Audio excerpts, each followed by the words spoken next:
I'm 75 years old. My children are successful, wealthy, and they barely know me. I gave them everything. Private schools, college funds, nice cars, down payments on their first houses. I gave them every material advantage a parent could provide. What I didn't give them was a father who was actually present. And now I'm sitting here in a house full of expensive things, waiting for phone calls that rarely come. My son is 48, makes more money than I ever did.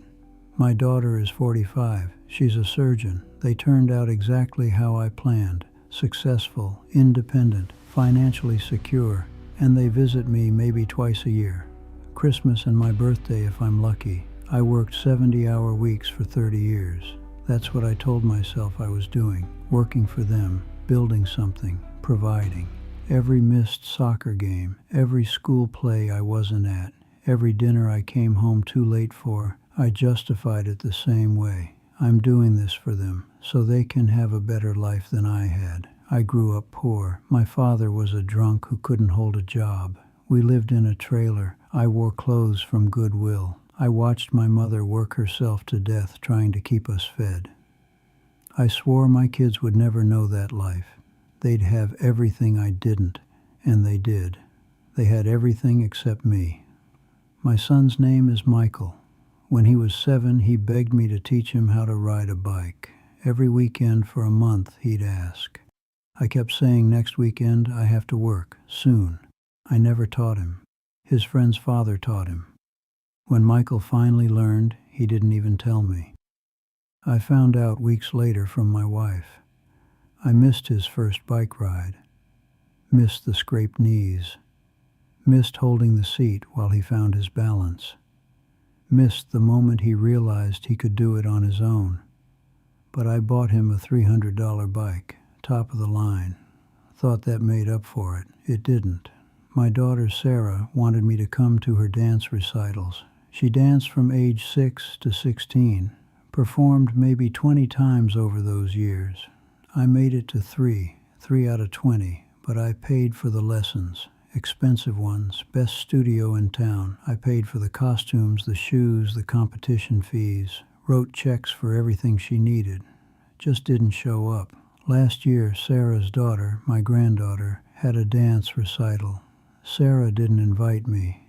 I found out after the fact when I saw photos on Facebook. When I asked why she didn't tell me, she said she didn't think I'd be interested, didn't think I'd come. And you know what? She was right. I probably would have found an excuse.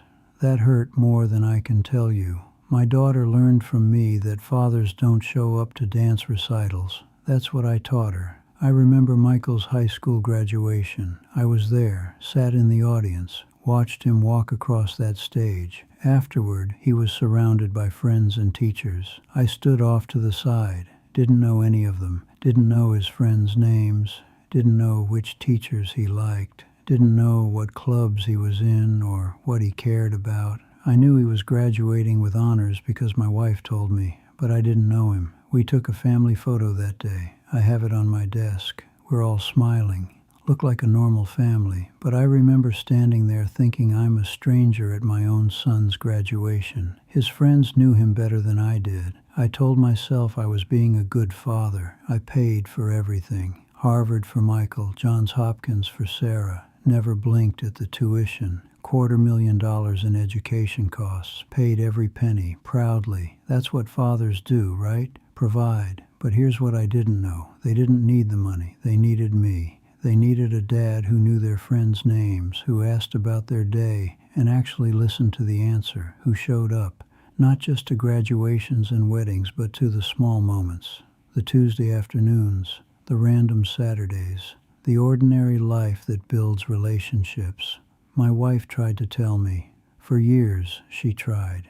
She'd say the kids miss you, come home earlier, skip this work trip. They won't remember the bigger house, they'll remember if you were there. I'd get defensive. Tell her I was doing this for the family. Someone has to earn the money. She'd go quiet. She knew I was hiding behind work because I didn't know how to be a father, only knew how to be a wallet. She died 3 years ago. Cancer. And in those last months when the kids were visiting her every day, sitting with her, holding her hand, talking for hours, I realized something. They loved her, really loved her. Deep, real, intimate love. They cried when she died, genuine grief. They knew her stories, her jokes, her fears, her dreams. They knew her. They don't know me. They respect me, maybe. Feel some sense of obligation, but they don't know me, and I don't know them. After the funeral, we had dinner, me, Michael, Sarah. First time the three of us sat down together in I don't know how long.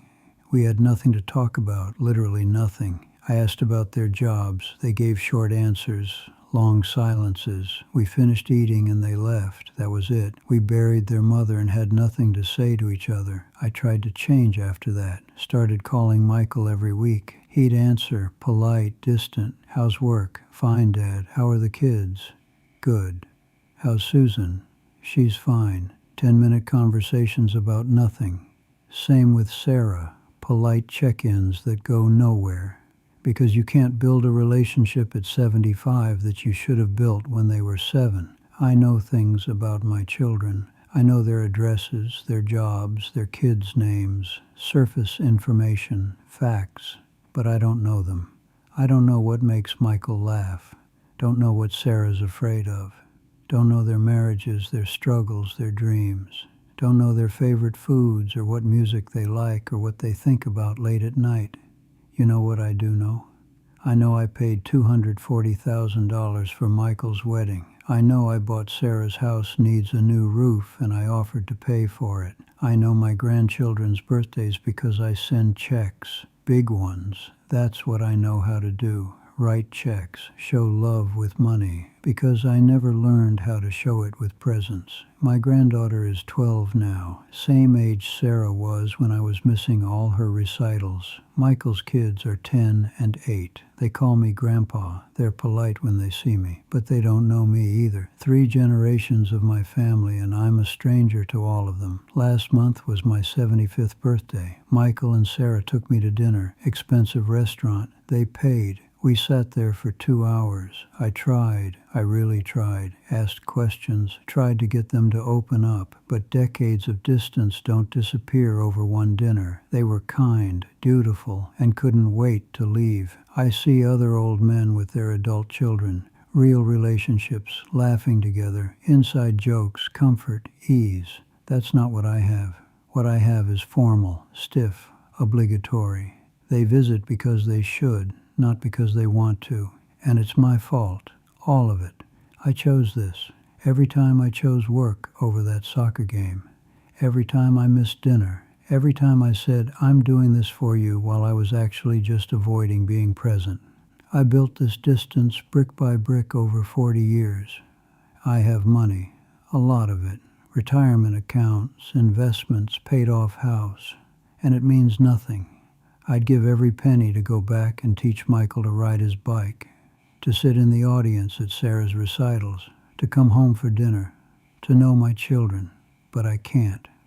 Time doesn't work that way. You don't get to trade money for years. You don't get to buy back the moments you missed. They're gone. And the relationship you could have had, should have had, dies with them. If you're a young father reading this, working long hours, missing things, telling yourself you're doing it for them, stop. They don't need more money. They need you. They need you there, present, engaged, knowing them, letting them know you. The soccer game matters more than the promotion. The dance recital matters more than the extra overtime. Dinner at home matters more than dinner at expensive restaurants years later when you're strangers trying to find something to talk about. I'm 75 years old. I'm wealthy. I'm alone. My children are successful and they don't need me. Don't particularly want me around either. Not because they're cruel, because I never gave them a reason to want me around. I gave them everything money could buy, except the one thing they actually needed, a father. Don't make my mistake. Be there. Show up. Know your kids while they still want to be known. Because I promise you, the money won't matter. None of it will matter. And you'll spend the last years of your life like I'm spending mine. alone in a big house, waiting for obligatory phone calls from people you helped create but never really knew.